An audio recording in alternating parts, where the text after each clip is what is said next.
everyone, welcome back here to the preliminaries of this year's Asian Games located in Jakarta, Indonesia. My name is GTR. I will be providing some English commentary here for these preliminary matches for the StarCraft 2 portion of the esports tournament. This game will be against Nice of Chinese Taipei against Maru of the Korea Republic. Nice 19 years of age while Maru is 21. This will be Protoss versus Terran, and I'm very excited for this matchup. Nice is one of those up-and-coming players from the Chinese Taipei region. Obviously, we have players such as Haz, being known for being the jewel of Chinese Taipei, but recently, Nice has been climbing the ladder, and Maru, GSL champion, one of the best players in the world. No need to introduce him anymore. As we go here to the map pick and ban stage, the rules for the map pick and ban is the same as the rest of the WCS global tournaments over the world. And firstly, we will be on Catalyst. Following that, we will be either on Lost and Found if Nice loses that first game, or if Maru loses that first game, we will be going to Dreamcatcher. Nice deciding to ban 16-bit and Darkness Sanctuary. Meanwhile, Maru decides to ban Acid Plant and Red Shift. It's quite surprising to see a lot of these players from these preliminaries deciding to pick Dreamcatcher as one of their first, or one of the maps that they would like to play on, given it is a new map, and it's also a very unorthodox map in terms of layout. Anyway, let's get straight to this game. Nice vs Maru. Spawning here at the top left as the blue Protoss from Chinese Taipei, it's Nice. And here at the bottom right as the red Terran from the Korea Republic, Maru. So we're playing here on Catalyst, a very seasoned map in the current pool right now. So a lot of these players are very comfortable playing on this map. A lot of bases on this map. It's very easy to split the map in half, try and draw out the game as much as possible if that is the way that you would like to play, but also a lot of nice proxy places in case you want to do any sort of proxy shenanigans from either Protoss or Terran. But it looks like in this case, Maru is deciding to build the wall at his main ramp. Nice, sending out his first probe. Let's see how much damage, how much you can see with that probe.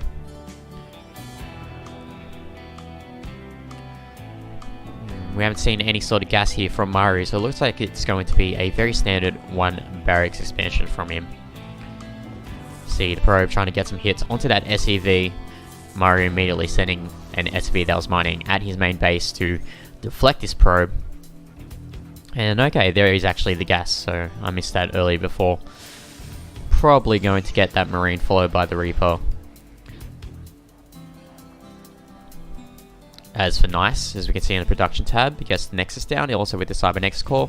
Nothing too out of the ordinary from him. Nice, doing a nice job of harassing the SCVs quite a bit more, but he sees that Marine, he has to fall back. Maybe he'll keep that probe maybe at the third base, or maybe he'll place pylon somewhere for easier warp-ins.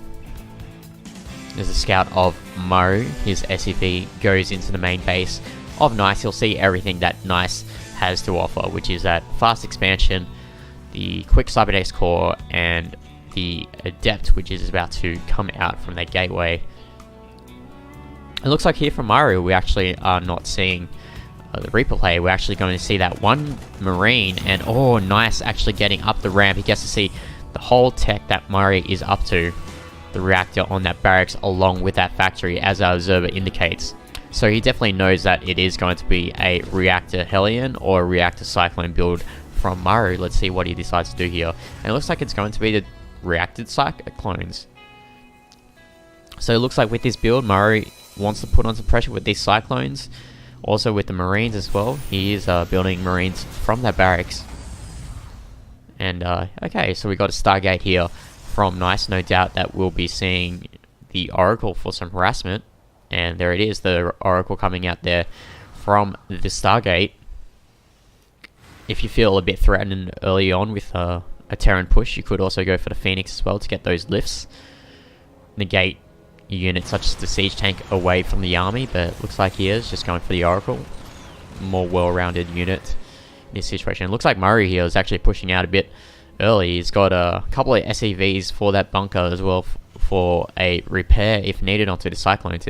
Instead of adding on an additional pair of Cyclones, he decides to go for Hellions. And it looks like this Oracle is going to be floating around. It should be able to get some kills here on the mineral line of Murray, but oh, these Cyclones barreling forward right now. Some shield batteries are being built here from Nice. He's trying to defend this as much as possible, but oh no, these probes getting roasted by those Hellions. Adepts can't really do too much.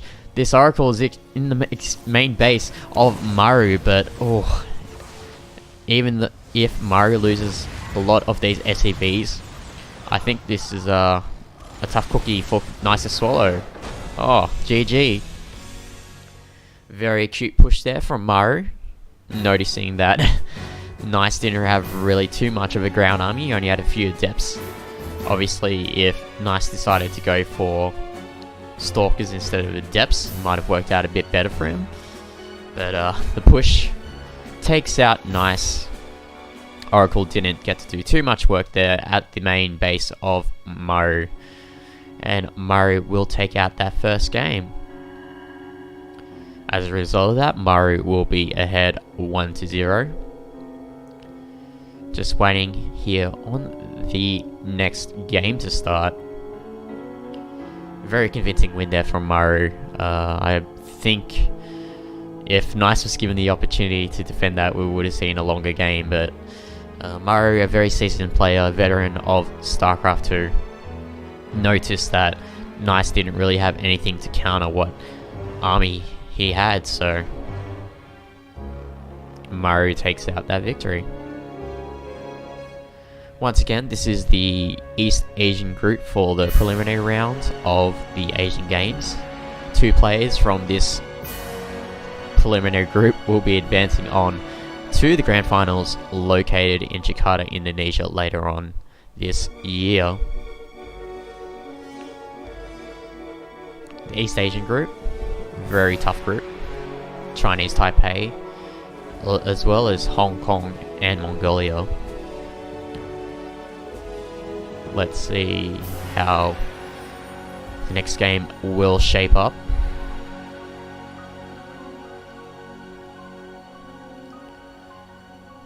Once again, the players are Nice and Maru. Nice being from Chinese Taipei, Maru being from the Korea Republic. Maru, arguably one of the best players in the world. Nice, one of the up-and-comers from the Chinese Taipei region.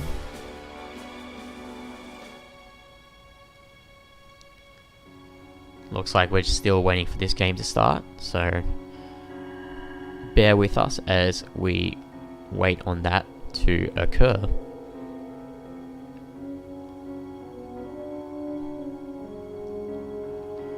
Yeah, previous game was pretty quick. Not really too much to talk about. Alright, so let's go back to our pick and ban map phase. As Nice did lose that previous game on Catalyst, we will be going into Lost and Found. In the case that Mario loses this game, we'll be going onto his map choice of Dreamcatcher. Once again, the bans for both players. Nice opting to ban 16-bit and Darkness Sanctuary. Mario, meanwhile, deciding to ban Acid Plant and Redshift. Let's see how well Lost and Found fares for Nice. If my memory serves me correctly, Lost and Found is slightly bigger than Catalyst, so it might be easier for him to defend from any sorts of pushes and rushes. But I think Mario will probably just do something similar to what he did in the previous game. Let's get into it. Spawning here at the top right position as the Blue Protoss from Chinese Taipei, Nice. And here at the bottom left, Red Terran from Korea Republic, Maru. Alright, so we actually get to see a early SUV coming out here from Maru. This is one of his trademark builds, is the proxy barracks. Generally you'd see it more against the Terran or Zerg race, but looks like in this case he wants to put on a bit of pressure. He's also adding that early refinery as well, so most likely it's going to be a early Reaper harassment. And Nice knows that Murray does love to do his Reaper harassments with the proxy, so he immediately sends out a probe to any sort of position. He's even placed a gateway there at the edge of his main base so that his units will be able to come out closer to the edge of the base in the case that the Reaper will jump up from there. And very nice move here from Nice. He scouts this proxy barracks. This probe, will it kill the SCV? Oh, really nice micro here from Maru using the SCV, cancelling. But will it die? Oh no! Oh, that is so unfortunate for Nice. The barracks just completing when that SCV died. A millisecond earlier, and I think that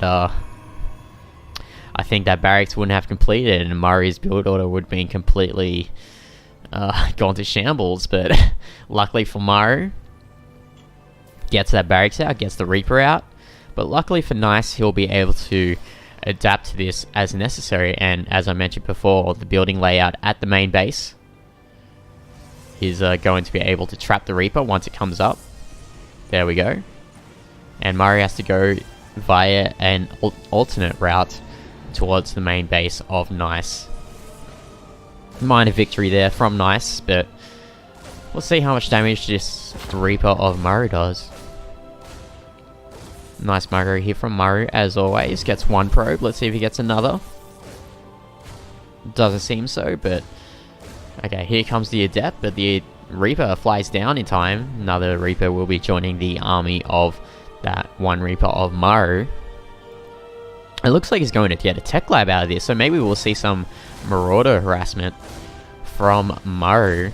Or perhaps we'll be seeing a proxy starport and getting those Banshees out from that tech lab. Okay, so it looks like we're going to see the Marauder with the quick concussive shells. Doesn't really seem Nice is privy to this at the moment. He's going to get the Stargate for the Oracle. Nice little mix of units here from Nice. He's got the Adepts, got the Zealot, got the Stalker. Although with this Cyclone added to the mix for Maru, should be able to do a bit of damage. Alright, here comes the micro here. Oh, really nice repair there from Maru. Gets another shot out of that Cyclone before it blows up. And Nice on the back foot at the moment. This Marauder concussive shell should be done right about now, so he should be able to slow down the units of Nice. These probes coming out here. Maru doing a very nice job of kiting, combining that with the Reaper fire. Probes are going down. I have 6 probes killed from Maru. A very favorable position here for Maru at the moment. The 2 shield batteries are up though, but oh, this Adept just getting healed by the shield battery. Oh my god, what a hero. He's actually not targeting the weakened Marauder here though. Okay, Stalker tries to get some damage done. The Adept's still alive, oh my god. But he didn't target fire that weakened Marauder. And now Maru just coming forward. He's targeting the pylon. It's going to unpower at least the Cybernetics core, but it doesn't really matter. Right now, the main priority here is the Void Ray. The Void Ray has charged. It's doing its damage to the Cyclone. This Cyclone should go down right now. Oh, really nice move there from Maru. Decides to use the scan to give him vision so he can get extra damage onto that Void Ray. Really nice move there from Maru. And his Void Ray, if it gets out of position, it might be too vulnerable. Oh, the Cyclone gets away with 1 HP. So close there. And as we see from this game, this StarCraft 2 is a game of milliseconds. First the barracks and now that Cyclone. As this Cyclone comes back, deals even more damage. No more scans needed, of course, from Maru to scan up there because he's got the bunker with the Marauders loaded in there. And these shield batteries are doing a very good job of keeping Nice's Void Rays alive, but I think the overall damage output is just not enough to deal with these Cyclones at the moment. You see, during the midst of this chaos with the Cyclones and the Marauders, Murray is getting the Cloak Banshees. Oh, even the cooldown on the Mule is going to repair these Cyclones. With those 3 full health Cyclones, I don't think these Void Rays will be able to deal with them. Void Rays running out of shields. He's got those 3 Void Rays, but Murray's doing a very nice job kiting. Alright, as the Mule repairs one of the Cyclones, as the other Void Ray destroys the weakened Cyclone. Murray is down to 2 Cyclones at the moment, but he's still got that Mule to repair if needed. Okay, so another... Oh no, it looks like a Void Ray went down. So nice, being a bit sloppy there. And okay, so it looks like Murray decided to go for Cloak Banshees at the main base rather than using this proxy. So Tech Lab will be destroyed, but not going to really do much. Let's see if this Marauder gets out in time, or if he cancels it. Murray coming from the back here. Let's see if he can get this weakened Void Ray. Oh, there's the Banshee as well, and Nice scouts this Banshee. Unfortunately for Nice, I think this Banshee is going to fly away faster than these Void Rays are going to come back. Oh, the Cloak as well. There is no detection here from Nice. The Oracle immediately started from Nice. Definitely has to chrono boost that Stargate as well in this situation. But Maru just completely sending Nice all over his bases. Very nice harassment here from Maru. Alright, yep. Maru just confirming the fact that the Stargate is building that Oracle. But even, yep, the energy's run out. But that Oracle's done it, sorry, that Banshee's done its job. Gets 5 worker kills there. And Mari's done enough damage that he's going to transition into the mid game. Gets the expansion up, adds some additional barracks. Oh no! The pylon goes down for Nice. He has to build another pylon, and oh no, the Stargate unpowered. Can't get that Oracle out. No detection here for the Banshee. Using that high ground advantage that the Banshee provides, giving him vision, and GG! Maru takes the series 2-0. Congratulations for the spoils of Maru. He will take home 2 points in his qualifier group. Congratulations to Maru.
Hello everyone, welcome back here to the South Asian Regional Qualifier, the preliminaries for the Asian Games, located in Jakarta, Indonesia later this year.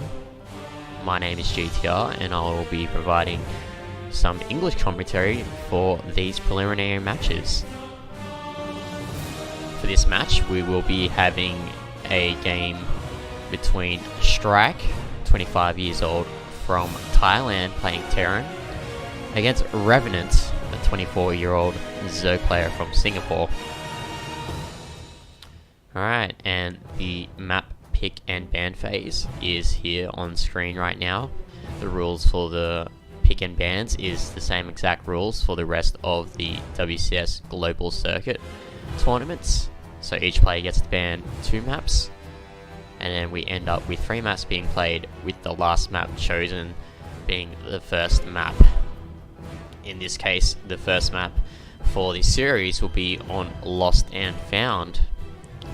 If Revenant loses this match on Lost and Found, we'll be going to Acid Plant.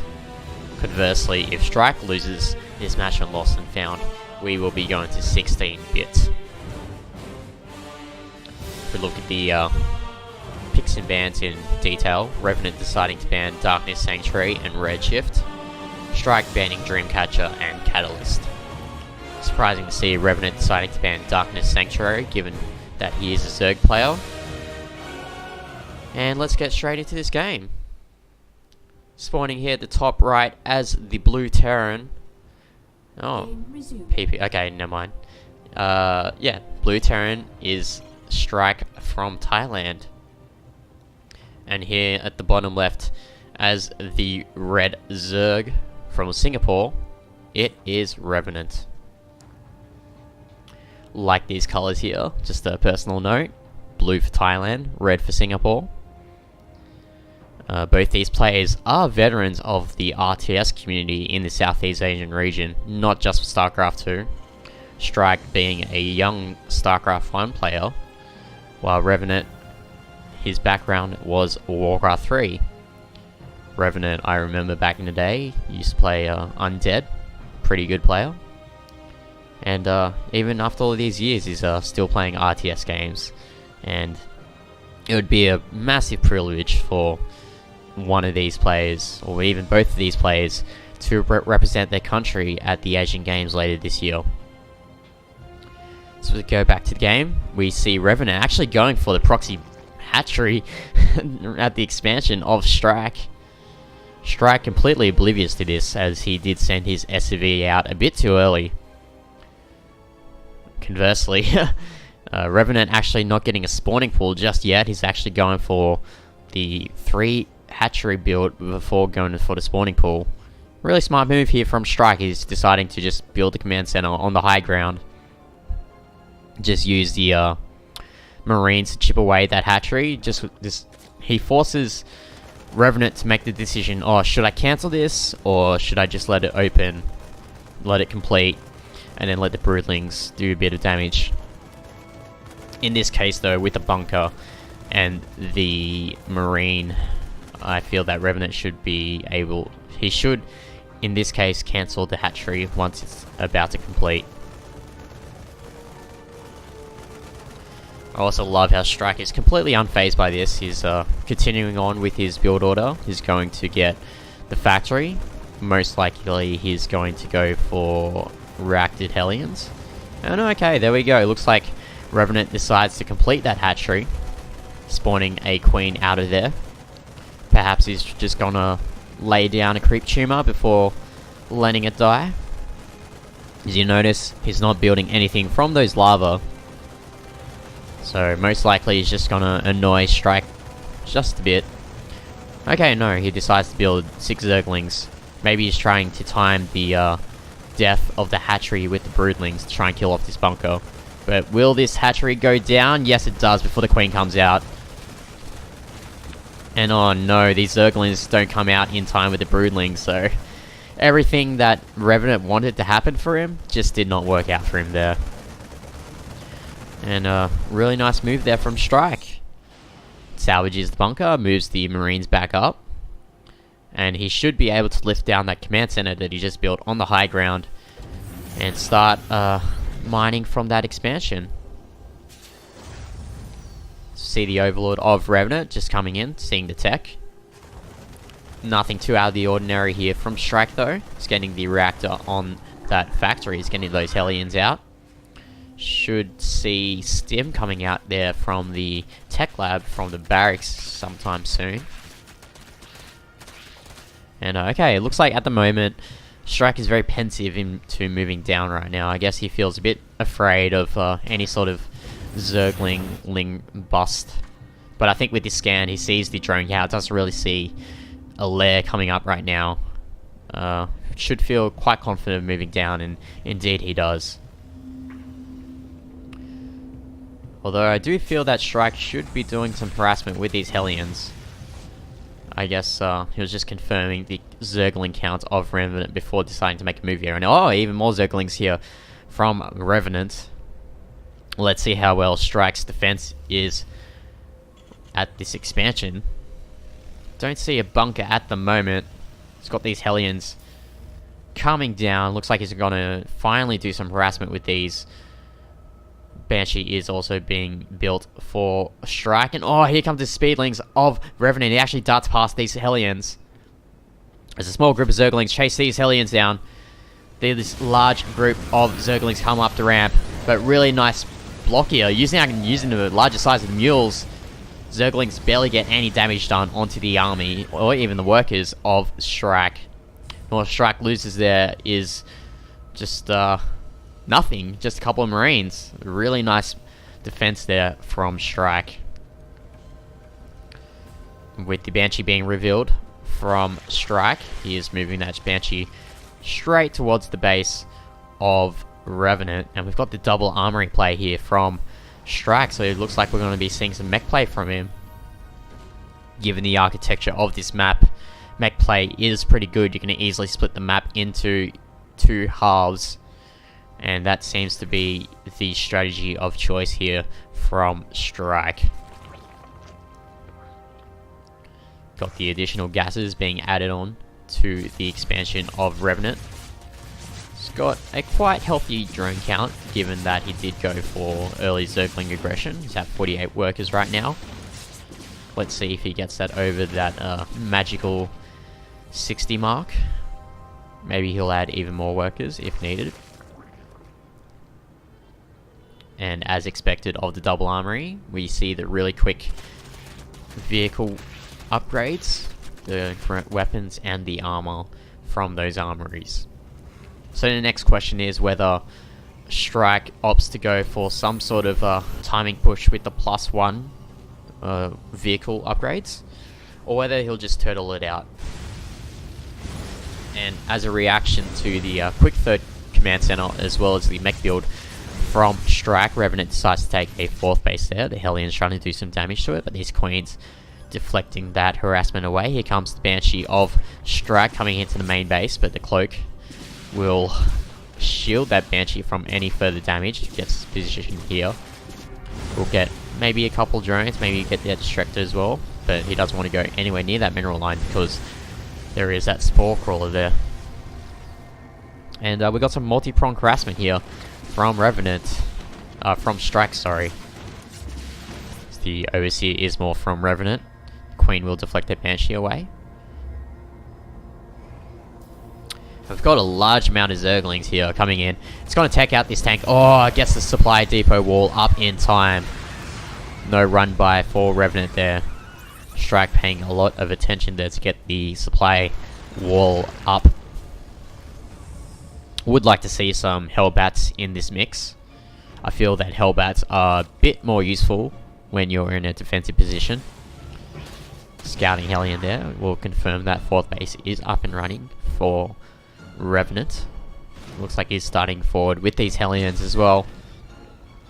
And the weapons and plating upgrade is going to time well with Infernal Pre-Igniter, so the Blue Flames will be able to do more damage onto these Zerglings as well as any Hydralisk or drones. Okay, let's see how well Strike is able to position his Hellions. Gets a few creep tumors. Has to run back those. He sees those roaches. Definitely don't want to be facing Hellions against roaches, given the armor types and the damage differential. Alright, so got the 3 bases going for Strike. Got the speed upgrade, drop upgrades. Also got +1, +2 Carapace going for Revenant. Got more Hellions coming here, roasting these drones at the third base of Revenant. No sort of transfer whatsoever until now. Rose has come in to deflect, but the damage has been done already. 8 drone kills there.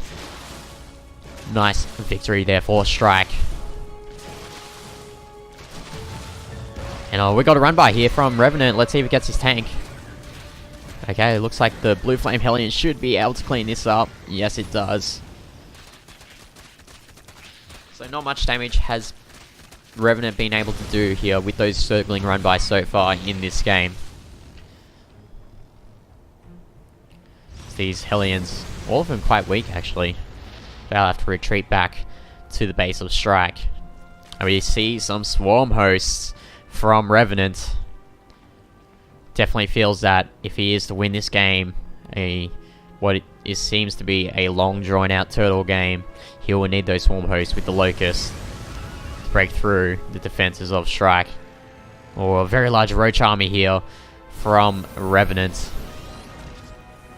But there's a very healthy tank count from Strike, so there's not going to be much that Revenant can do unless he does some sort of burrow shenanigans.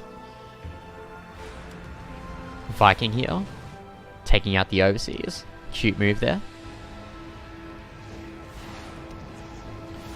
Oh, where did these Hellions come from? Zipping in through.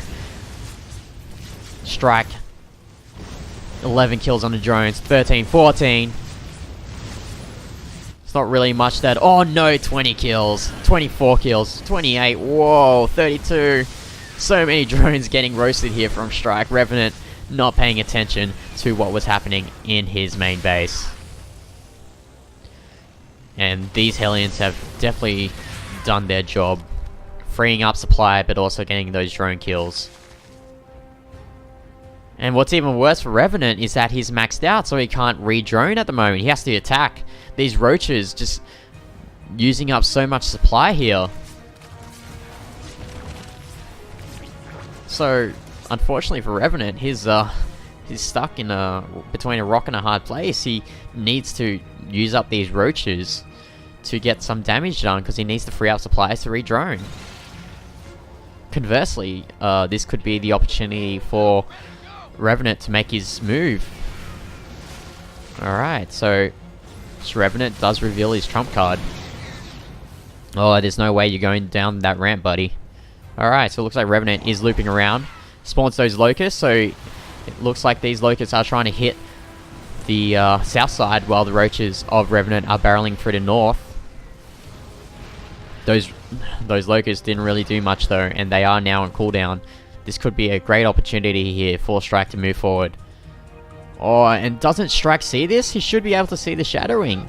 Where is the scan? Okay, it doesn't really matter. Revenant decides to unburrow there, but oh, a lot of damage there. A lot of splash damage onto those roaches.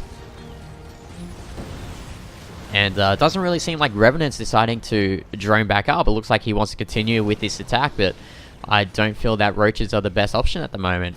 Okay, there we go. We see additional drones being added. But I feel like in this case he needs to tech up, get those Vipers out. Even if it is for defensive purposes. Good blinding clouds onto those tanks will be able to delay Strike's push if needed.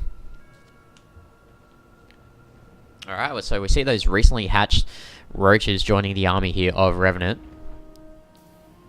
Got the speed upgrade for the Banshees being developed. Looks like we're going to see actually a full-on air switch here from Strike.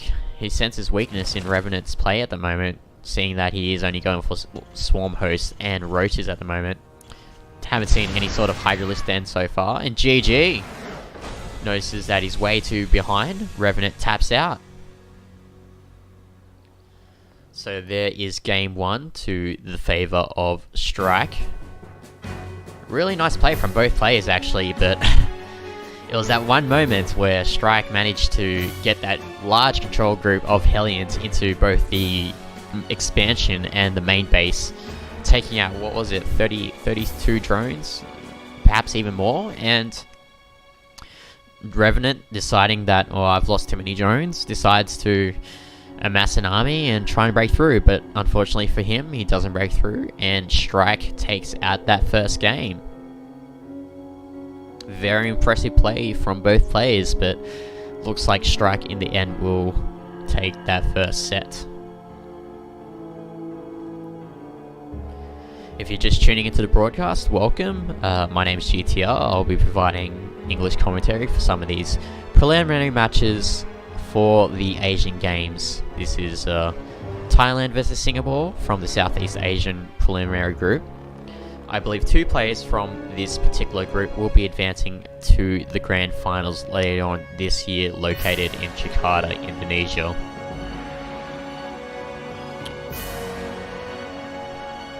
Looks like we're just going to wait on this next game to start. Southeast Asia being a very strong region for games in general. StarCraft 2 is no exception. A lot of great players from that region. And for either of these players, it would be a great honor to be the first player to represent your country in StarCraft 2 for esports, StarCraft 2 at the Asian Games. It's a historic moment, not only for esports, but for sports worldwide. Strike and Revenant, 2 veterans of the Southeast Asian StarCraft community. Revenant, a former Warcraft 3 Undead player. Strike, a former StarCraft 1 player. So, a lot of history behind these 2 players. The game that we just saw previously, Strike managing win after a Hellion run-by was able to eliminate a lot of Revenant's workers. I do feel that if Revenant had his army positioned a bit better, stopped the run-by, we would have seen a longer game, but alas, that is the situation of the series. And with Revenant losing that previous game on Lost and Found, we will be going into Acid Plants. If Revenant wins this game on Acid Plants, we'll be going to Strike's pick of 16-bit. Once again, the bans for both players. Strike deciding to ban Dreamcatcher and Catalyst. Conversely, Revenant deciding to ban Darkness Sanctuary and Redshift. And once again, to jog your memory, the ban and pick phase for the maps is the exact same as it is for the WCS Global Tournaments. That means each player gets to ban 2 maps, and then the remaining 3 maps will be played for the series. Alright, just waiting onto this game to start. Very nice game there, that previous match on Lost and Found. As we get straight into this game. Spawning here at the bottom right as the Blue Terran from Thailand, it is Strike. And spawning here at the top left as the Red Zerg from Singapore, it is Revenant. Okay, so let's see if these players will change up their strategies. Let's see if Strike will opt to go for the mech build again, or if he'll go for Bio. We'll see if Revenant decides to do the early Zergling aggression. The hatchery in that early game, the previous game rather, dying before the Queen could come out. If everything timed out perfectly for him, the Zerglings, Broodlings, and the Queen coming out in time, maybe we would have seen a completely different game there, but StarCraft 2, a game of seconds and milliseconds, so looks like in this case, Revenant deciding to not go for the early drone scout, so it looks like he's going to play this a bit more safer than he did in that previous game on Lost and Found. Looks like Strike here is going for the wall off at the main base. He's also getting that early gas. We should be seeing the quick Reaper, and indeed we do, along with that orbital command. And Revenant looks like he's going to go get the quick gas, get the speed links up as soon as possible. Alright, so it looks like we've got the command center going down here for Strike. Nothing out of the ordinary from both players. Getting that SUV to complete the wall off. And let's see what Revenant decides to do, whether he'll take a quick third base, or he'll put up some aggression with some Zerglings, or perhaps even Banelings or Roaches. Alright, so we got the early 4 Zerglings coming out here from Revenant, getting those to deflect the early Reaper. Meanwhile, Strike actually going for a early second gas, getting the reactor onto that barracks. No doubt that he'll probably float that barracks away and swap it with the factory. Nice micro here from Strike. He's able to get 2 Zerglings. Might be able to get 4 here, actually. The Queen's not coming out just yet. The Queen finally spawns. But yeah, nice moves there from Strike, getting those 3 Zerglings without too much damage being done to the Reaper. Alright, so it looks like we've got a 1-1-1 build here from Strike. Gets the lift off. Reaper just chilling up here. Reaper positioning itself. Trying to find that third base, but alas he doesn't. This Queen's placing the creep tumors down. Gets some damage onto the creep tumor, but it's not enough to kill it off. Oh, gets his drone. At least he'll deny the third base going down. He saw a Revenant, he wanted to take that 12 o'clock base, but unfortunately for him, he'll have to take that alternative base. No big deal though, as the speed upgrade is done. And oh, okay, we're going to see a quick Liberator here from Strike, as opposed to the Medivac. Generally the flavour of the month build for Terrans is going for the quick 2 barracks, 1 factory, 1 starport. Try and get that stim and the Medivacs out as soon as possible, get some map control.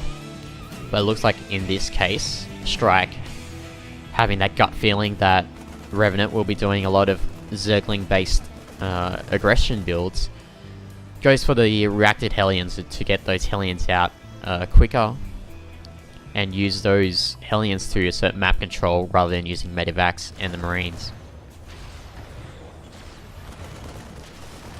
Liberator will also help out for any sort of bust as well, so it's a cute choice to go for the Liberator over the Viking. I guess the Liberator gives you more options to work with in terms of harassment, given the Liberator's range and deployment. Revenant trying to get a poke into the wall of Strike, but it doesn't actually get in. It's too many Hellions for him to deal with. And oh no, these Queens intercept the Liberator. Doesn't get enough damage to kill it off, but damages it enough that it should make Strike think again whether to deploy it or not, or just send it back, get it repaired. And it looks like in this case Strike is just going to pick off these stray overlords so they're sitting around the map. Queens aren't going to be able to touch that. Okay, the Queen getting some damage done. I think that's a bit too low there for that Liberator to continue on and kill off that Overlord. Alright, so it looks like we're going to see Strike going for the more traditional bio play. It's getting the stim upgrades, also getting a +1 weapons as well as the +1 armor upgrade. A lot of Marines so far. I haven't seen any sort of Marauders just yet. Haven't seen any Medivacs as well. Meanwhile, looks like Revenant going for the +1 with the melee, as well as the Carapace. You need that Carapace in every matchup. Lair being built as well as the Baneling Nest. Let's see when he decides to put down that Spire, whether it'll be immediately after that lair is completed, or he'll want to get some Banelings up. Nice harassment here from Strike, taking out 5 drones. And given the fact that Strike is going for the bio play, we could see him just try and use these Hellions a bit more than he would normally if he was going mech. Conversely, he could also just turn those into Hellbats and add them to his army composition, and that would be a large help against what Revenant is doing right now, which is going to be mutiling Baneling. Alright, so we see the first 2 Medivacs being loaded here for Strike. Let's see how much damage he can do with these. See how much harassment he can do. See his supply count. Strike is actually 20 supply ahead, which is a bit of a surprise. So Strike feeling in his comfort zone at the moment, getting that third base up. Not really too much damage being done from Revenant in terms of harassment. He's just content sitting here, trying to secure that fourth base at the 12 o'clock position. Get those upgrades going. He's already got the +1 on both Melee and Carapace. Also getting the plus speed on those Banelings. And let's see how much damage Strike can do. Really nice pickup there from Strike. Doesn't lose anything at all. Kills off a few creep tumors. Just retreats. These Medivacs though will be not as useful as they were before, as Revenant will be building the Mulist to deflect them, or Liberator being deployed here at the main base of Revenant. 7 drones have been killed here for Strike. 9 drones now. Ooh, looks like Revenant wasn't able to transfer those drones away. And using this advantage, distracting Revenant at the main base. Looks like here Strike is pushing forward. Banelings are being morphed for Revenant, but oh, looks like these Mulists are not being supported by the Zerglings and the Banelings. These Hellions, oh my god, so much damage being done by these Hellbats. Lord, 21 drones being killed by the Hellbats. Very nice split here from Strike, using the tanks to hit the Banelings. And this third base here of Revenant is about to go down. Very nice micro here from Strike, funneling the Zerglings and the drones of Revenant in between the Geyser and the Hatchery, using the splash damage of those Hellbats, roasting a lot of those units that Revenant has.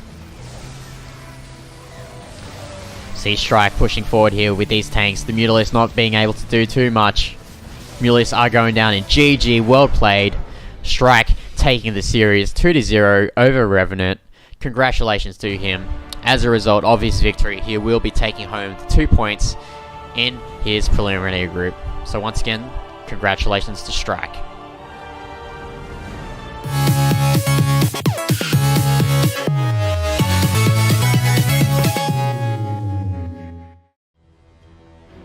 Hello StarCraft fans, a brand new best of 3 going down here, the group stage for the Southeast Asia qualifiers. On one hand, we have Strike. On the other, we have Mio Micah. And I'm Riften casting with Zombie Grub. Hello. And we have a familiar face, at least to me. Mio Micah, I was a representer, or helped represent, I don't know how to say that, Vietnam in Nation Wars. So, definitely a good name. I'm glad we get to see him again here. Yeah, on the other side, we get to see some Terran, which I always do love. Yeah. Player from Thailand who we don't see a lot from Southeast Asia. So Vietnam kind of made their way through. Thailand didn't have enough players. So it's like the first time I've seen someone from Thailand. It's going to be awesome. Yeah, I always love just getting to sit back and see some new faces and wait to be either impressed or let down sometimes, but I find we get some lucky gems once in a while, and with all these players being mostly unknown to us, I'm always excited to see that potential come out and really shine through. Yeah. But credits where it's due. Mio Micah playing in a lot of tournaments, really being a face for Vietnam. Whoa. Like, it's doing pretty well. Sorry to interrupt you, Zombie, but hold the phone. Look at the first map. It's Redshift. So I guess well, they could. That's weird. Let's take a look at what they banned to get their 16-beat acid plant. I mean, another one of those really well. Okay, maybe don't like Terran on acid plant, but Dreamcatcher was banned by Terran as well as Darkness Sanctuary. I guess actually those make a lot of sense. Oh, you know what? This makes sense. I would disagree though. Darkness Sanctuary, yes, but I feel like Dreamcatcher is not a very Zerg-friendly map. For the Terran to ban that, I find that surprising. Over Redshift. Not just like on its own, but like over Redshift. But Terrans, I think, really like Redshift. If you're going to see someone not banned, it's going to be Terran. I guess I think that Dreamcatcher, I feel more comfortable as a Zerg on it personally than I do as Terran. I think there are a lot of abusive like tank spots, but they can be hard to, like, if they don't work out, they don't get you the game, then it can be hard to macro out of it. But Okay. Well, kick things off here in the top left. The blue Zerg, Miomaika. In the bottom left, as the red Terran, he is Strike.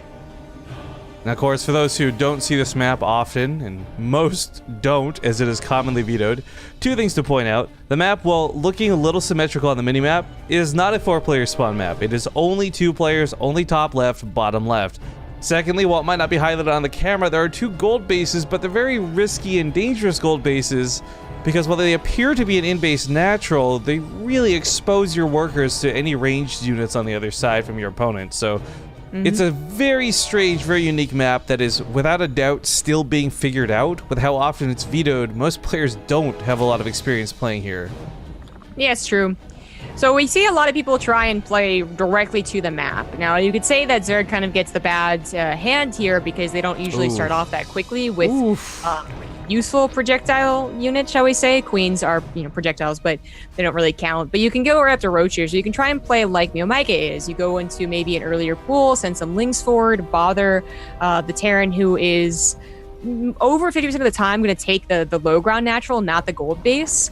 And then you go up to Roaches, perhaps, to protect your own gold or harass their gold should they take it. I mean, there's things definitely to consider. You can't really tell what's going to happen for another couple seconds, but because the map is a bit shorter, the Overlords can see exactly what's happening. The Zerg can kind of try and determine how they're going to play with the Roaches, as we see. Oh, he's not going to scout that, though. He's not going to scout the Roach Warren, but he does scout the early pool. He sees that it's gold base hatchery too, and it is a hatchery, just not a It would have been really scary to see absolutely no hatchery because then there's like roaches and ravages on their way, right?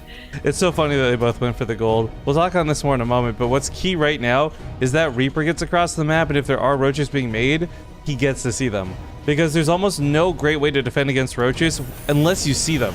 Or rather, I guess it's better to say the best way to defend against roaches is to see them coming. Yeah. You can, you hop down and then hop back up.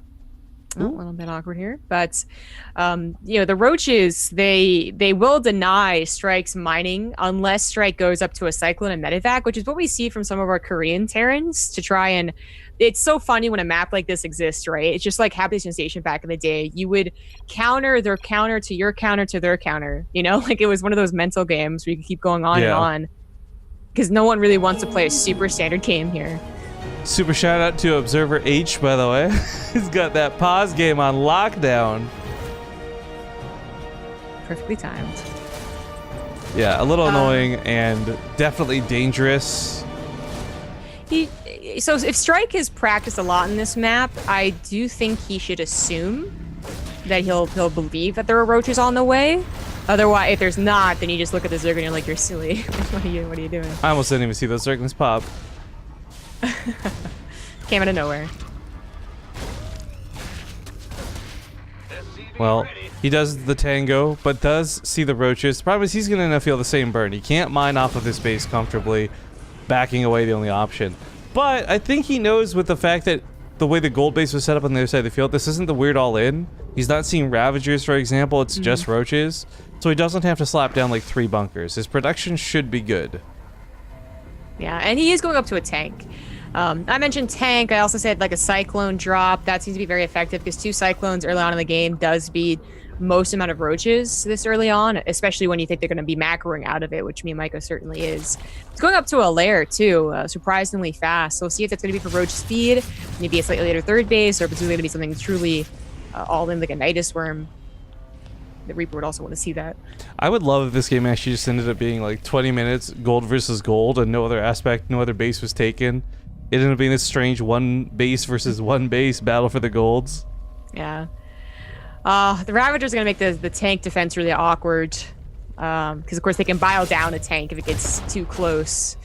So that's where, again, the medevac is kind of more helpful. But Banshees will also be helpful, and that is what Strike's trying to get to. There is no Spore Crawler as of yet. Miomaika might just be depending on an Overseer. He might think that it's not going to be Banshees because there is a necessity of dealing with these roaches. Hopefully the Overlord, for his sake, will see it, though. I do, like, tank positioning here is really key. Unsieged versus sieged is one element of it, but another is staying out of range of the Corrosive Biles. Mio Micah can't do the damage to the bunker, and more importantly, can't kill that tank. So he might actually get to mine off of this for some time. Yeah, seems like that's gonna happen. I like the bunker too. We've been seeing that from our top pros as well. So some good. A little bit late on the response. He didn't just automatic. Oh, okay. I'll He did take not back everything I said. But yeah, losing that tank does hurt. Fortunately, the bunker didn't add that extra bit of damage, so that the Ravagers might have decided otherwise not to do that. But here comes the Banshee to save the day. Take care of the Ravagers. It's so rough though. Look at the workers right now, right? Strike's behind by quite a bit. He's taking more losses. Mio Micah was harassed, but I don't think any of the drones actually died until, well, now, frankly. You know, it might not be that bad though. Yeah, what was it, like a 13 worker behind kind of situation just until now where it's 9 workers. That's not so bad considering that Strike does have a 3rd CC. Now, the Banshee would have really loved to do more damage, especially because the Reaper kept scouting like no spore crawlers, but at least it survives to help out another day. Even scans, I like the scan. I think he's, wondering if there's going to be a Nidus Worm or maybe a transition away from roaches, and confirms it is going to be Roach Hydra macro. That's a lot of Overlords, by the way, that kind of went the wrong direction. It's a good thing you didn't get punished with a Viking this game. Yeah. Yeah, I gotta say, when we went into this series, I really thought that Mio Micah was gonna have in my mind, he just was gonna be the better player. And we don't see much from Thailand, but Strike is playing this not perfectly, but he certainly is responding better than I expected him, having no idea how he played. Yeah, he's reacting well, I think is the great way to describe it. I mean, Mio Micah a little bit biased because we've actually seen him play before, but Strike, man, give us some of that Terran love. We don't have enough Terrans in general. Yeah. Now, I don't know about... You can go mech or bio on this map. I don't think it, really is... Okay, that sucks. Tank gets caught. A little bit of friendly fire from that high ground tank, but picks off a bunch of Zerglings. Curiosity is, though, what are these Banshees going to get done? Spore Crawler's here, but they got the damage to one-shot drones, so dip in and out.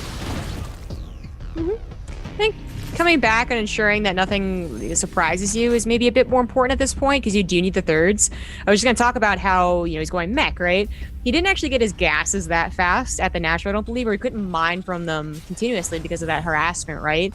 So going for mech when that happens always is a little bit of a question mark. And if it does happen, you want to try and get your 5th and 6th as fast as possible. He's even going for a double armory, which I'm not really sure he can afford. He still needs to build 2 extra production facilities, as well as, start thinking about Vikings and all that jazz. So that's pretty expensive. He might even go for a really fast 4th, because obviously he's starting to bank a lot of minerals. He has no access to Hellion production, I guess. I didn't see what his add-ons were in his factories. Whoa, that's a 2nd starport. Interesting. I'm wondering if this is going to start looking a little innovation-y, or if this is going to be a little bit more liberation-y. Heh, good one. I would guess it is innovation-y. Yeah, innovation more than liberators. That's pretty cool. Usually we see this as more of an opener. Now we're only 8 minutes into the game. That hasn't been so much decided at any point, but still, this is going to be a surprise. I think more so in timing. Just a little bit later than you would expect, but it is going to be a surprise. That's always been the best thing about it. The downside is, though, I mean, this army out of Mio Micah is actually quite well equipped to fight it if it comes down to a dogfight. Banshees with speed are nearly impossible to catch, and that's kind of funny, but they still fall over just like paper towels when Hydralists start shooting them. Oh yeah, for sure. That's where the tanks are going to have to try and hold for them, and because this is it's kind of an in-base natural, even if it's a little bit scary to take against Hydras, there's actually a lot of easy protection, and I love that he's putting down a wall too, realizing that the army might be on its way. So this should not be something Mio Micah can bust. The Lings are actually going to flood through here, and that was the one thing this wall was supposed to not let happen. Yikes. The tanks are holding up pretty well with the Hellbats, but once the Hellbats disappeared, those Zerglings take out those tanks, and without anything to hold back the Hydras, Mio Micah might be showing us that star that's in his flag. Yeah. Well put. This looks like it's going to be game. The wall was a great idea because he didn't have a lot of Hellions, and GG. It always feels so bad, I think, as a mech player specifically to lose to Mastlings. So you're like, well, I don't know, I just usually have 20 Hellions. What happened here? I really, there's a lot to say about the mech and the possible dynamics of the way this went. But for me, I look back so much more on that gold-based dynamic, the map being what it was and not vetoed. You could argue Terrans like that map, but that didn't play out favorably for our Terran. some things go a little bit differently, like, you don't have to fight over the gold base. You get your natural gases faster and get that wall up. And I think that's a game where he has a surprise Banshee going into mech. That's really where you can see them start to take advantage of not being attacked, and they kind of explode. But didn't happen there. What was our next map? Either Catalyst or... Well, we'll find out here in just a second. I like guessing. I think Catalyst seems to be the most standard one. I wouldn't be surprised. Plus, it's a 50-50. You get it right. But I think that I really like mech, and I'm really sad to see that, hey, hype for the Terran, and then it goes for mech.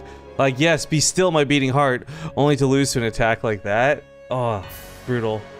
If that wall was up, that could have been a completely different fight. That could have actually been a totally easy defense. Yeah, exactly. Or he had maybe invested in some more Hellion production, because he was banking quite a few minerals for the gases being late for the build that he chose to do, which is so gas intensive. 10 Hellbats right there, and the Lings don't even look like they do anything. Well, maps should be coming here in just a second. Once they are up, we get to see which game we're hopping into. Miomaika leading with a nice 1-0 in the best of 3. And we'll see if Strike can bring it back. Yeah, it's kind of one of our longer... It's like a really long score screen. I guess they're taking a long time to get the lobby up right now. Yeah, I guess there's some hotkey issues too for Strike, wasn't it? So maybe they're checking. That's right, there was that pause. I forgot about that, yeah. Lost and Found. This is a map that I don't have any really strong feelings on. It's a pretty nice, pretty regular map. I think that if it wasn't for the aesthetic of it being new, you'd see it picked a little more, but we have seen a surprising amount of vetoes on this map. Yeah, I think that it will become the new standard of the maps. 16 bits also, like, it could be standard with it being a macro-oriented map, but Lost and Found really, yeah, like you said, when you get past the fact that it's new, you got to figure out your attack paths and all that. It's really quite a standard good map, and it can be especially good for late game Terrans because of the way the high ground works, which I guess I'll talk about more if we get into that circumstance. But with Strike going mech, it might be a high chance. I'm hoping we see mech again, and I'm hoping we see mech take us to a game number 3, Zombie Grub. Oh, you like seeing mech. Well, I like seeing Terran. I'm a big mech boy. Yeah.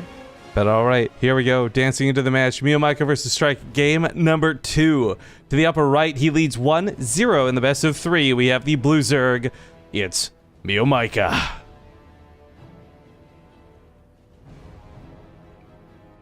Into the bottom left. As the red Terran, he is Strike. All right, Strike, you gotta show us what you're made of, kid. Maybe it's not gonna be mech, maybe it goes back to bio. I mean, I'm making kind of some memes about the mech aspect of it. Realistically, I just want to see good, clean Terran play, because I would love to see more Terrans make it to the next round of this tournament. Yeah, it can be especially hard when it's not just full of nothing but people from South Korea. So I would like to as well, but Miomaika is that recognizable name. We know he's pretty good. It was going to be difficult for Strike, who I think might be one of the better players in the group, don't know for sure. But it's just one of those things where, like, you did have to face Miomaika, who has a little bit of renown, little bit now, and just is a very solid Zerg player. So while you are, not bad at all, and actually might be even the best in your country, maybe you got matched up a little unfortunate. Darn, I thought you were talking about me for a moment. Got so excited. Sorry, buddy. Turns out I still have Scarlet and many others to compete with to be the best in Canada. You do. You have many, many others. You don't gotta say it like that, man. Yeah. I mean, hey, in America, I have quite a few people to go up against, right? I don't know about many Terrans though anymore. It's like we have one Terran, another guy that was getting good switched to Protoss. Oh, and also needs Protoss back in the day. Yeah. Oh, we lose to race switchers, man. Well, hopefully neither of these guys get so discouraged that that's the direction they take things. But yeah, this could go either way. I mean, Miomaika showed some pretty, I'm just going to say standard. It really wasn't anything crazy special. They both played around a weird gold-based scenario, so kudos to that, right? But for the most part, this is kind of just, can you do more of the same but better with macro? Because neither player really had a comfortable second base that game. Nah, not really comfortable. Maybe Mike had a bit more of a comfortable one. He, dealt with the Banshees very easily, and there wasn't much else. But yeah, that was a wonky game. One that I'm sure both players were not entirely focused on doing their build, on doing their macro. There were definitely slip-ups here and there. But on Lost and Founds, we might have to find it different. I mean, Mike did open with a pull first, I thought, but didn't really get to use it very much. And there was a Marine, there was a Reaper that didn't go all the way across the map, so... And it doesn't lead into anything suspicious. Ooh. Fast third. This is something I like when Terrans get away with it, but it's that situation where sometimes, unfortunately, you get scouted, Zergs respond with some aggression, and you just don't have anything to fight it back. Right. Mike is going for a very, very, very early lair. I know he went for an earlier lair last game, but that was it was still like an okay timed one, and it kind of paired up with the Roach game that he was playing. This one feels really too early to not be something suspicious, like a Spire play or Nidus Worm. Although if it's going to be Nidus Worm, I thought we would see a Roach Worm by now. If it is Spire, it might be because he thinks his opponent is, in general, a mech player. And when you go mech, you don't have a lot of anti-air too fast, and sometimes you even skip going for Thors immediately, so you don't have any anti-air, and it can be, really, really bad. Well, Reaper does get a good scout, hopping in the main, stays on the side. Not going straight to the mineral lines for the harass. Seems like a missed opportunity, but I'm getting there in a sec for some information. I think it is more important he gets the information, which we knew there were no links to stop him from doing that, but... Whoa, okay, that didn't seem like the right structure. I was like a two-face Hydra against a Terran. I mean, he did go for a fast layer. It's a Nidus Worm, but with no roaches. It's Ling Queen. I do like that we still see queens in the production tab. Zerglings, roaches, hydras, whatever aside. More queens means more transfuses to keep that Nidus Worm alive, so your troops actually get into your opponent's base. But this is something where Strike, not necessarily through any fault of his own, he's not necessarily read this correctly, and because of this, he's got the wrong units. Nothing's being made to deal with this very well. There's no Cyclones coming out. There's a couple of Hellions and a Banshee. He's gonna die to this Nidus Worm. I think so, and this is again one of those that it doesn't feel good to lose the lanes when you're really supposed to be producing nothing but Hellions. And while the Queens are also something you have to take into account, if he had just continued making Hellions and gotten an armory a bit faster for Hellbats, I think that the Queens just don't have the same damage output. You clean up the Lings and it's no problem. But this is beautiful. He didn't even need to transfuse, so he's got the energy to throw in a couple of tumors, spread some of that creep, completely catches Strike off guard, and he's so busy funneling back to the main, everything's already fully unloaded from the Nidus. Oh. He had to throw Overseer, but I don't think he got Cloak. He went straight to a Raven.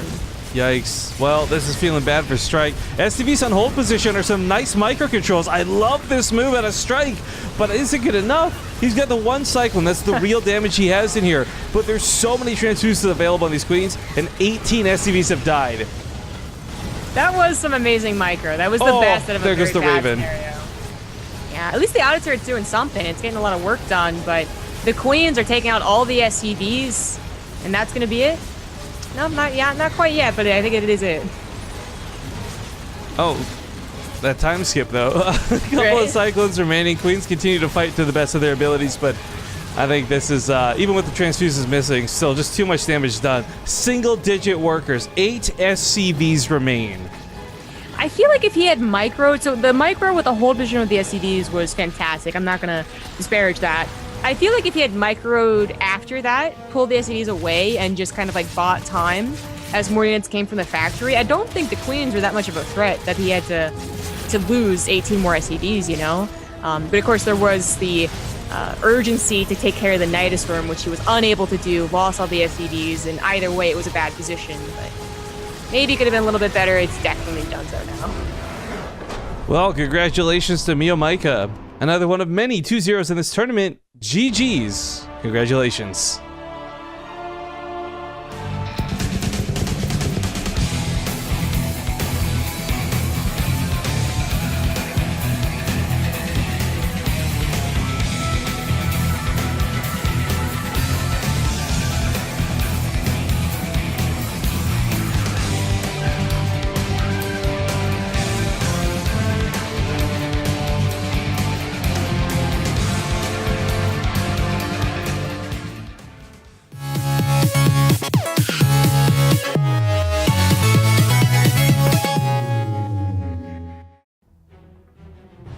Oh boy, it's Rifkin and Zombie Grub one more time. A brand new best of 3. This time it's Zerg versus Protoss. We got Mika against Ranger. Ranger. Don't know much about Ranger, but Mika is a name I think we're both familiar with. He plays in a couple tournaments here and there, had some good performance in Nation Wars. One of the stronger players in Vietnam. Yeah, and going to be giving it his best. Players closely matched in age, although age really is nothing but a number when it comes to StarCraft 2. It's your APM that really matters. Yeah, is it though? Unless, maybe for Terran. Shouts to every other race. Please pardon my slow mech play as I 2 APM my battle cruisers across the map. That's true. We need an MVP literally changed his playstyle to accommodate his worst risks and That is actually such a cool story, despite the fact that I don't think, like, for him, that was meant to build up to be a cool story. That was just him accommodating, right? But yeah, it's just him being desperate, yeah.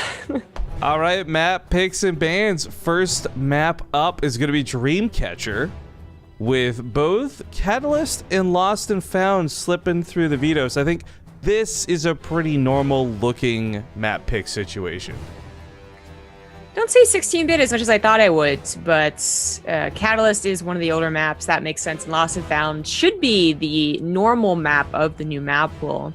The Dreamcatcher finding its way into the hearts of many players, it seems, as it is chosen a line. I find it very uncomfortable, but other players seem to like the way that you can path around and change the way it is. And some even say that it's an easy 4-base situation when, I mean, it's certainly no Neon Violet Square, but I can see their point a little bit. Yeah, oh man, Neon Violet Square. I do not actually miss that map, and how often it was picked, how bored and quickly I was done with it. But all right, here we go. Game number 1 coming at you, spawning to the bottom right side of the map. Playing for Vietnam, it's the Blue Zerg, Mika. In the top left, as the Red Protoss from Malaysia, it is Ranger. If the Zerg player wins, I'm going to be like, Mika. No, I've already messed up his name. Mika, Mia Laika. Hey. Almost assuredly he will win. One of the stronger names just in general in the tournament. So that's what I'm banking on. But yeah, maybe sometimes Protoss can be tricky. Ranger might have a couple of 2-base all-ins up his sleeve, or maybe a good old Immortal Sentry push, kind of the more advanced ones we find in Legacy of the Void. I could see working, since Dreamcatcher does have those chokes around the 3rd base. Yeah, there's a lot of different areas to really fear Protoss, which I think is funny, because they also have weaknesses and big openings, but of course, as long as Mika doesn't let Ranger get to that late game, that's at least one danger he won't have to face. Yeah, that's always a bit scary as well. I mean, I think there's the different parts of scariness of Protoss, and one is, not getting a 2-base all-in, which hopefully you'll be able to scout, even if they still might be troublesome to take on. And then the super late game when they're really up on bases and get to that perfect army. Because then it feels sometimes like, you know that you had a couple opportunities to kill your opponent, you barely missed out, and then you really sort of shrug your shoulders when they have 200 carrier, High Templar, da-da-da-da-da type of stuff. But Mika, I don't think I'm not sure he'll let Ranger get to there. I think a lot of Zergs, decidedly don't want Protoss to get there, so they even all in sometimes. But Mika, yeah, he's pretty strong. Got a good amount of Zerglings out. 2 to chase this probe, make sure it's up to no shenanigans, and the other 4 to go across the field and see if maybe there's an opening.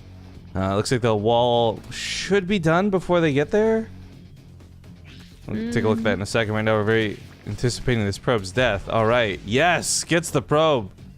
And that wall is fully sorted here with the Zealot and the probe for a little bit of backup too. I don't know about awkward? this. Yes, very awkward, but it looks like he will hold this. So the probe takes the damage for the Zealot. Now the Adept's out too. Goodbye, Zerglings. That was a weird wall, but it worked out. I love to see the Adept go across the map. I think sometimes you see a lack of scouting from some of the Protoss we do get to cast, and the Adept is going to be able to scout ideally the 3rd base, like actually going down. That's the first thing it's really got to check off its list, and then maybe beyond that, a couple of too many lings. But Two lings get through. Wow. You see a shield battery. It's only 2, and probes could take care of this, but they're not being pulled, so they're just gonna lose the probes. It's actually kind of funny, all that work to get through the Zealot, 4 Zerglings get shut down so easily, and what looked like really great micro with the probe being thrown in there. Then 2 Zerglings get in after, and that Adept's not even trying to help. This is 3 dead probes that should not have been dead. Well, I want to say the other Adept might have just died. That was just built, right? And Adept went across the map with the Zealot. I want to say that was cleaned up. So Oof. might have been afraid that more lings are on the way and he wouldn't be wrong. See if But he's put still, that back in position. 5 workers is nice here for Miomaika. Very well done. Okay. He did put that Adept back in position in a timely manner. That was going to get scary because, yeah, 5 probes is already pretty good. Well, Stargate follow-up is going to be able to fly over most of the Zerg defenses, but there are additional queens out, so I don't think Miomaika is going to be in too much danger. Just a really solid opening here with those drone kills. Or, excuse me, I keep saying drone kills, I believe, but probe kills is what I mean to say. Yeah. Well, Miomaika never got a third base. He will get a third base eventually, but playing off of 2 base, which I didn't see a Roach Warren, is definitely a little weird. Could be catering to the map a little bit. Because the third, it is a little bit farther away. There is that choke off to the left side. Like, maybe he was waiting for the creeps to get forward. This side or the other, I'm not sure, but that is a little weird to me. Of course, I should remind people, this is a really cool map with some very unique designs, and if you knock down those rocks right in the middle, you can certainly square off the center part of your map and force your opponent to go around the long sides. But we may see that come into play later once expansions are down. No one really prioritizing the rocks at all, actually. No, I feel like it's funny. You see a lot of times those are broken down in the mid game, not the early game. This is a pretty important scout with the Oracle if it gets it. Not what's going on in the main, but more what's not going on elsewhere. No third base, not a lot of drones, no oversaturation ready to transfer down, and had he head over to the natural or even northwards just to confirm the no second base, he might be aware of the kind of Hydra Ling all-in that's coming his way. Strange all-in, but one that might just be powerful enough to catch him off guard. Certainly. I want to say this is usually with the third base, just not droned very much, but he's doing like an even more all-in version of this, working only off of 41 drones. This is going to hit very soon. That's what's scary about this, right? Because it is a little more all-in than normal. For Miomaika, this actually has to be a kill move. This can't be like, oh, I traded out decently so I can recover move. He's up double the army supply. He's got to take advantage of that. I think this is going to be maybe even an easy push. Like Ranger, I liked his third base timing. So you see the hesitance to play a clean. But the follow-up to that third base, I think, is still a little bit too off. He was already doing a bit of a greedy third. But then also, I think, be a little delayed on his toilet counts on his robo and just not warping in continuously. That's a bad thing to have Revelation on. You know you're in trouble. That's the funny thing is, it's a bad thing to have Revelation on, but it's still a good thing to get Revelation on because he did catch almost the entire army with it. But that's like seeing your death coming. Would you rather not know? I think I'd rather not know. Yeah, exactly. Ling's already get into the main and the natural to really just pull apart the focus, which is pretty substantial, honestly, and it's pulling apart the probe line as well. Hydras do have speed, no range, I don't believe. They didn't have time to fit that in, but with speed, they're going to be able to reinforce, they're going to be able to pounce on top of an Immortal, for instance. Okay, that shield battery barely keeping up with the damage of the Hydras. A couple force fields come in, but those sentries are dead. The Adepts are going to be gone. Even Queens made it here across the long track to get on that front lines, and oh man, there's a little bit of a creep high by going, so reinforcements are coming really quick out of Miomaika, and this all in, well, it's paying off. Certainly is. This looks like it's going to be able to win the game. Some neat micro saving that Immortal and the shield battery from much earlier on kind of helped out a little bit, but just not enough units. And to be honest, even if you played a perfect game, this would be a hard all-in to defend. Yeah, quick GG's. Miomaika wraps up game number 1 very nicely. Okay. What was Ranger's choice of the maps? Shoot. I don't recall. We'll find out. It was one of the normal maps. It was either Catalyst or Lost and Found. Yeah, but exactly.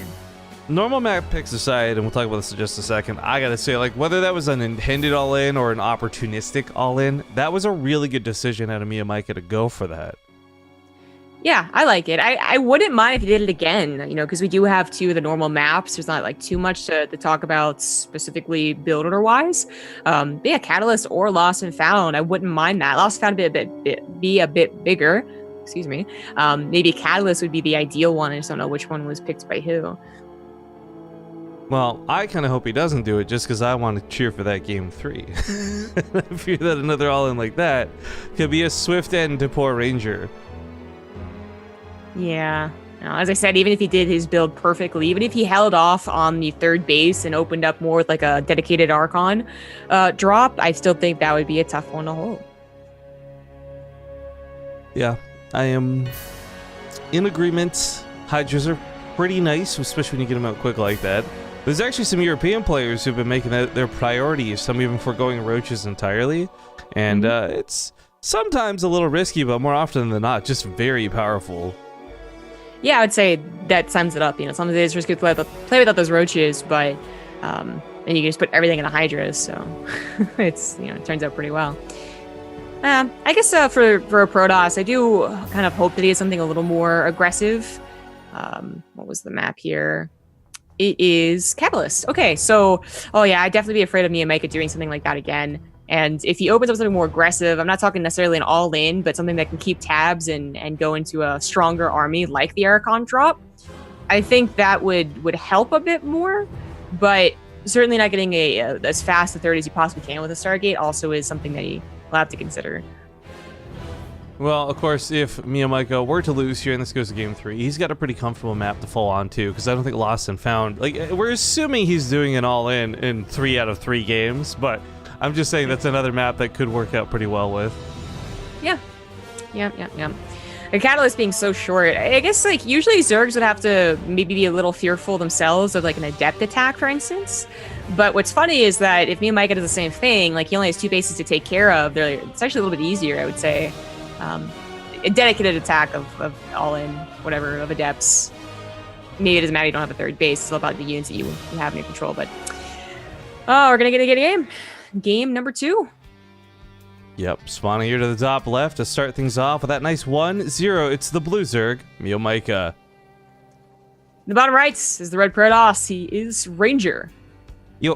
It's funny, we were talking about strategy, and of course we're hypothesizing a lot, who could do this in which situation, but I gotta be honest, we're talking a lot of all-ins out of Miyamika, but you kind of brought it up towards the end there, Ranger himself could always just do some sort of resonating glaives all in and be like, hey, nice Hydras you have there. Be a shame if something killed them. Exactly. I mean, Miyamika makes his Hydras pretty darn quick, so I do wonder how exactly that would pair up. Because if you have enough Hydras with just a little bit of lane buffer, then they can sometimes look good at okay against Adepts. But if it's the reverse, then obviously Adepts just absolutely slaughter them. So I would even wonder, I want to see that as an experiment, but Ranger might not have such a, book of builds as we see from some of the other pros that we get to cast, blessed that we are. So, it might just be a standard and hope that he hits his timings a little bit better. Oh, yes! Boy. Yes, Miyamika! I have heard so much hype about you, and now Miyamika. Proxy hatchery is such a dirty thing to do. And there's some very specific numbers around this. For example, he's actually not pulling enough probes to outdamage the health of that hatchery. I believe 7 is the magic number. Then the Zealot comes out, you execute it. Job well done. But Miyamika, if he does this correctly, it doesn't matter that his pool and his own hatchery a little bit later at home or anything because of this. He can just build and cancel into an Evo chamber, buy even more time for himself. And the fact that the probes are not quite killing this, yeah, there comes the Zealot. Even just forcing the Zealot this quick is quite nice. Yeah. Oh, he has to get canceled though. Oh. Whew, it was close. Ranger apparently has dealt with this before. Not to pull all the probes immediately to take the damage, but then waiting for the Zealot. It seems like he was able to react to that about as calmly as possible. But it still messes up your build. And I think that's really quite terrible for anyone who's even a pro gamer. To mess up their build can sometimes really have substantial consequences. If this heroic drone can live long enough to keep the Zealot chasing it, that wall at the front might not be so ling-proof. Did he just extract your trick? That's cute. Yeah. That doesn't happen too often at the 28 supply mark. But hey, you know what? If it gets the job done, because he starts that queen up quicker than she would have waited for that overlord. That's pretty cute. The drone is, I guess, just going to continue getting scouting, confirm that there's an opportunity for a Ling bust, I guess. Like you were talking about maybe fitting that in and stopping the wall from coming down, and that could still happen too. But, okay, no, he's only making enough Lings to threaten the wall, and then, I guess, going back and droning, third base on the way. I was really hoping he would have built another hatchery in the main. Not just to be a little cheesy or cheeky, but it would have genuinely drawn the attention of Ranger for a substantial amount of time. Mm-hmm. Nice scout with third at that adept. Stargate Opener is a safe way to play. That's what he did last time. Wasn't able to do very much with the Oracle, but it should help out against any Ling floods. I mean, Protoss and a Stargate Opener. Name me a more iconic duo. I'll wait. The Baneling Nest on the way, I think, is a little early, especially because he's getting a lot of scouting done. I would say maybe this is defensive if the drone hadn't scouted that it was a Stargate, but he might just be getting it for defense. It might not be a Baneling bust, but a bit of a cautious play there. Well, but I kind of want to say a Baneling bust. I'm hoping to see a Baneling bust, but the problem is if he goes presently with Banelings, he's not going to have anything to follow through with the bust, right? Like, he actually needs a substantial amount of Lings ready to flood in. So we got Spore Crawlers coming home at defense from Micah. That'll be able to ward off any sort of air attack with the Queens. And then ideally, he just pumps Zerglings. And as we've noted, he's since cut drone production out just to flood more and more Zerglings. This is a more than appropriate amount of Banelings. Even with a shield battery there, it does take more. I think it's, someone told me the numbers on this, I forgot. I think it's 3 extra Banelings you need more than usual because of how powerful the shield battery is. I believe it, yeah. We see units just outlive the Baneling bust a little too often, in fact. So, need a little bit more than usual. But that's why he's made so many. He gets a lot of Lings. He's going back and droning after this. So just looking for damage here. Not necessarily a game-winning move. Say goodnight. Breaks right on through. I would love if he just focused the pylon down, but never mind. Throws down the double G's, and Mio Micah takes a 2-0 for Vietnam. Congratulations, Mio Micah.